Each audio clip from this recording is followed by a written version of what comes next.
नमस्कार। Law of attraction and युग निर्माण परिवार में आप सभी का स्वागत है। क्या भय से हमेशा के लिए मुक्ति हो सकती है? क्या भय या भय का समूह जिसने हमें जीवन भर परेशान किया है, क्या हम उससे मुक्त हो सकते हैं? क्या उसे हमेशा के लिए समाप्त कर सकते हैं? तो इसका जवाब है हाँ, बिल्कुल। बिल्कुल। जितने भी प्रकार के मनोवैज्ञानिक भय हैं, अर्थात आपके मन में क्रिएट किए गए भय हैं, उन सब से आप मुक्त हो सकते आज, अभी, इसी क्षण। तो कैसे? देखिए, एक प्रयोग के माध्यम से हम समझेंगे और उसे आप सुनते सुनते अगर अप्लाई करेंगे तो और भी अच्छा होगा। देखिए, जब आपके पास कोई भय आता है, जब आपके भीतर भय जन्म लेता है, तो सबसे पहले क्या होता है? एक वेदना, एक पीड़ा आती है, ठीक है? और जैसे ही वो पीड़ा आती है तो अब उस पीड़ा से रिलेटेड विचार आने लगते हैं, पास्ट के, आपके अनुभव के, आपके ज्ञान के, जिसने भय को या उस पीड़ा को एक नाम दिया हुआ है, फियर, भय, डर। और वो वेदना वही रह जाती है। अब आप उस वेदना से संबंधित विचारों में, उससे संबंधित अतीत की स्मृतियों में उलझने लगते हैं। ऐसा ही होता है। और फिर आपका एक विचार आता है और वो कहता है कि इसे दबाओ, भाग जाओ, फिल्म देख लो, नशा कर लो, कोई दूसरा विचार कर लो, कोई प्रवचन सुन लो। यही होता होगा मोस्टली, ठीक है? वो पीड़ा बनी हुई है, आप उस पीड़ा को बाईपास कर गए, उस पीड़ा को आपने छोड़ दिया, उस संवेदना को आपने छोड़ दिया जो कि रियल में है, और आप कहानियों में लग गए, किस्सों में लग गए, विचारों में लग गए, आप नाम देने में लग गए, आप लेबल लगाने में लग गए। तो जितने भी उस पीड़ा से रिलेटेड आपके पास्ट के विचार हैं, पास्ट की स्मृतियां हैं, वो सब वहाँ इकट्ठी होने लगेंगी और आप अशांत होने लगेंगे। वो वेदना आपको परेशान नहीं कर रही होगी उतना जितना कि आपको उससे रिलेटेड विचार परेशान कर रहे हैं। ऐसा हुआ था, अब ऐसा हो जाएगा, ऐसा ना हो, ये चल रहा है। उसके बाद एक विचार आएगा, छोड़ो छोड़ो इसको, वो बाबा जी को सुनो, वो प्रवचन सुनो, शांति मिलेगी। शांति मिल भी जाएगी तुरंत में, आप उसको बाईपास कर जाएंगे, आप उसका दमन कर जाएंगे, आप कुछ नए विचार ले आएंगे, वो विचार हट जाएगा, लेकिन कुछ समय के लिए, क्योंकि उसकी जड़ खत्म नहीं होगी। आपने पत्तियों को काट दिया, टहनियों को काट दिया, लेकिन पेड़ वैसे ही मौजूद है। वो फिर बड़ा होगा, फिर पत्तियां हरी होंगी, फिर टहनियाँ आएंगी, और फिर आप इस सर्कल में फंसे होंगे। ऐसा ही होता होगा लगभग भय के लिए। आप उस पीड़ा, उस संवेदना, उस तथ्य को छोड़ देते हैं और विचारों में लग जाते हैं। तो क्या है इसका उपाय?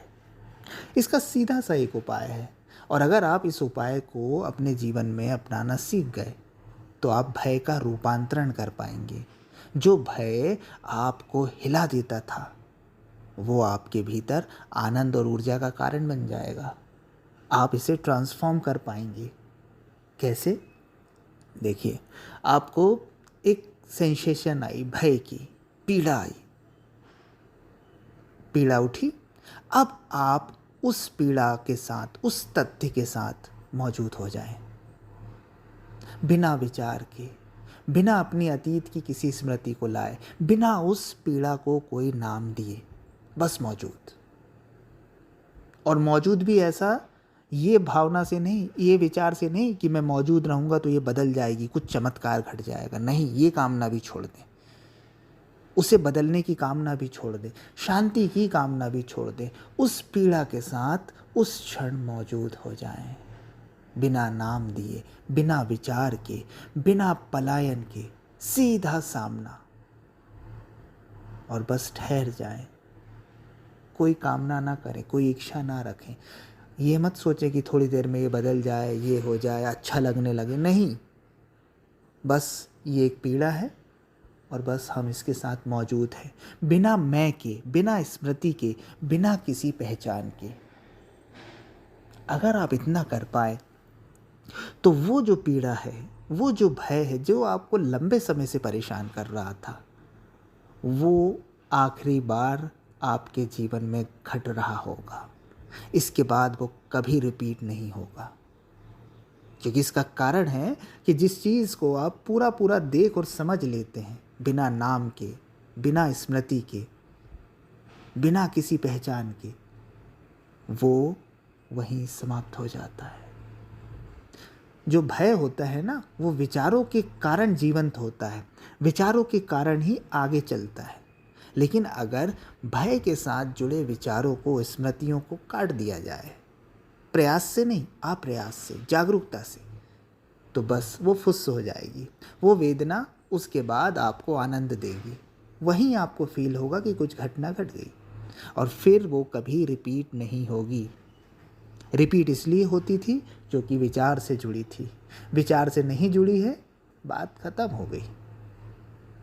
तो आज के बाद जब भी कोई भय आए, मत भागिए, मत बदलिए। उस तथ्य के साथ जो भीतर घटित हो रहा है, उस फैक्ट के साथ मौजूद हो जाइए, बिना शब्द के, बिना विचार के, बिना किसी पक्ष विपक्ष में गए, और बिना उसे बदलने की कामना के। बस ठहर जाएं, बस रुक जाएं। और अब उसे बताया नहीं जा सकता कि आप क्या फील करेंगे। आप कर पाए तो निश्चित रूप से वो रिपीट नहीं होगा।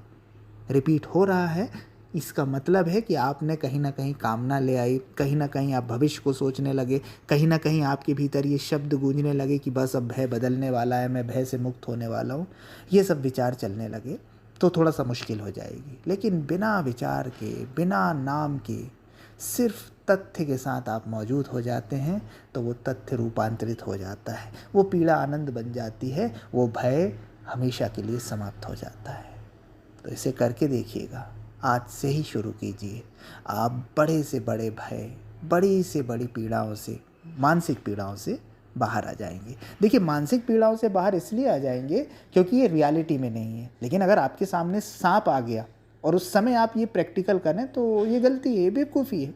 उस समय तो आप बिल्कुल एक्शन करेंगे, तुरंत वहाँ से दूर हटेंगे। आपके सामने गाड़ी आ गई और आप इस प्रक्रिया को कर रहे हैं, तो आप लाभ नहीं ले पाएंगे, गाड़ी ठोक देगी आपको। उस समय तो सीधा एक्शन होगा। आज जिस भय को दूर करने की बात हुई है, वो मनोवैज्ञानिक भय को हुई है, जो कल्पनाओं में है, जो अतीत की किसी घटना के प्रति है, जो घटा नहीं है, जो घट सकता है, इसलिए हम डर रहे हैं। लेकिन जो भय, जो चीज़ सामने आ जाए, पागल कुत्ता सामने आ जाए, तो आप सीधा एक्शन लेंगे, आप सीधा उससे दूर भागेंगे। उसके लिए आपको इस प्रयोग की आवश्यकता नहीं है, क्योंकि वो रियलिटी है, वो फैक्ट है, वो सामने है।